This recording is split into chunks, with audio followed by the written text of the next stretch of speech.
Most people think top sales reps are just better talkers. And it's not exactly the case. The difference between an average rep and a top 1% rep is really how they think, especially under pressure. And the good news is this: you don't need a ton of experience to think correctly. You just need the right mental models. So, in this video, I'm going to break down how top closers think. So, even if you're brand new, you can skip years of mistakes with this. Before I break this down, let me give you some context so you understand where this is coming from. I've personally made over $36,000 in a single month in commissions in high ticket sales. The sales team I manage has done over 150 grand this month alone. You can see it was the ninth on this screenshot. And I placed multiple reps, many of them beginners, onto strong offers where they are now, as you can see here, making money. And I'm not saying that's a flex. I'm saying that because every single one of those results came from the same exact thing, which is thinking correctly under pressure. So here's the first mental shift. Average sales reps sell very emotionally. They get on calls thinking, do they like me? Am I saying the right thing? What if they say no? And the difference there is top reps don't think like that at all. They think to themselves, what decision does this person actually need to make? Every call is just like a decision tree, I call it. Is there pain? Is there desire? Is there urgency? Is there capacity to change? If those things are present, you move forward and you ultimately sell them. But if they're not, you disqualify them and move on. So there's no ego, there's no forcing, there's no convincing, right? This is why top reps have the ability to stay calm when a prospect pushes back, and average reps get defensive and start rambling. Number two, detachment from outcomes is extremely mandatory in sales. This is where most beginners ultimately fail. They want the sale too badly. They need the commission. They need the validation. They need the call to go well. And that neediness leaks into everything. Even if you think it doesn't, your tone changes, your pacing speeds up, you start over explaining. Top reps don't need the sale, right? They're top reps. They know if this isn't the right fit, another one is coming. And detachment, it doesn't mean that you don't care. It means you don't cling on to the people that you talk to. Ironically, the less attached to the outcome you are, the more persuasive you become. This was honestly one of the biggest shifts I had to make personally. It directly increased my close rate. As I became more consciously detached, offer to close 40+% increase, just pure close like 30+% increase. The third thing I want to talk about is that sales is persuasion, but it requires conviction. Let's clear something up. Sales is 100% persuasion, right? And I'm not saying that it isn't, but persuasion without conviction is manipulation. And if you don't believe that what you are selling can change someone's life, the prospect will feel that like instantly. So if you're still convincing yourself that the offer works, the process works, the result is possible, you cannot lead someone else into certainty, right? Conviction, it's not arrogance, it's responsibility. If you genuinely believe that what you sell can get someone to where they want to be, hesitating or like softening the truth is actually doing the prospect a massive disservice. The fourth aspect in having a really good mindset as a sales rep is you need to understand you are challenging their belief system. This is something that most reps don't necessarily understand. Your prospect's current belief system has not gotten them to where they want to be, right? If it had, they wouldn't be on the call. So your job isn't to agree with how they think and have them just absolutely love you. Your job is to help them guide past it, right? That's persuasion. That's leadership.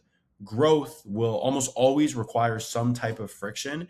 And the weakest reps out there avoid friction because they want to be liked, like I said a moment ago. But the strongest reps, they apply pressure because they want real results. Every high earning rep understands this distinction. They can see it in a second. They watch a sales rep's clip. They can see that attachment from the jump. The fifth thing you need to understand is on a sales call, you are not an equal participant. You are the leader. And what leadership means is that you control the pace, you control the structure, you slow down when emotions spike, and you call out contradictions when they appear, right? If you sound unsure, guess what? Your prospect is going to be unsure. Confidence, it's not about being loud. It's not about being this super like crazy sales rep like most people think, but it's really just about being decisive, right? And decisive people are persuasive. They lead. The sixth part of having a bulletproof mindset as a sales rep is that accountability is part of helping, right? Sometimes helping people means being blunt, not disrespectful, not aggressive, but clear. And if someone says they want change but keeps protecting the habits that kept them stuck, it is your responsibility to point that out. Avoiding accountability to keep the call comfortable is not ethical. Real persuasion often feels uncomfortable because truth usually does. Number seven is like something that I'm so passionate about and I see it so often. No judgment, only direction, right? Like top reps don't judge their prospects. They don't think people are lazy or stupid. They understand that everyone is operating with the best tools and beliefs that they currently have. And your job as a sales rep isn't to judge someone where they're currently at.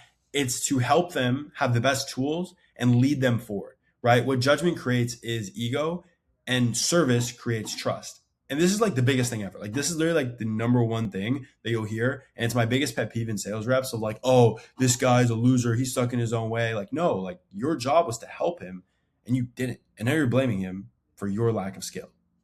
The eighth point I want to go over is actually an affirmation. So it's not necessarily like a belief, but it's more so a way to instill these beliefs into you. Every single rep that I train and manage before calls, I want them thinking like this. So I tell them to affirm themselves this literally. Tell them to look in the mirror and say to them, I'm here to help. I'm the most capable sales rep. My prospects need clarity.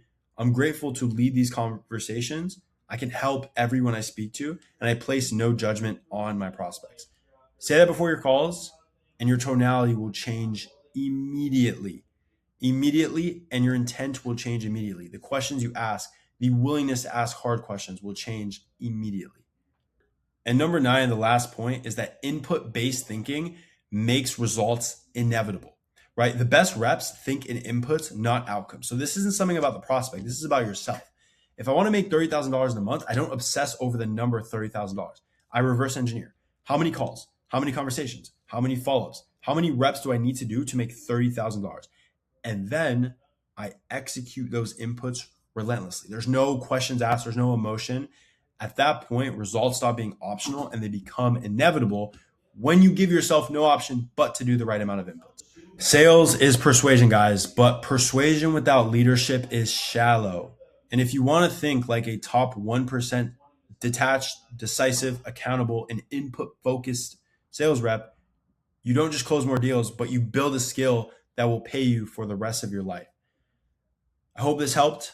If you want help getting placed on strong high-ticket offers and accelerating your growth in sales, I have something for you in the link below. If not, rewatch this video because how you think determines how much you earn.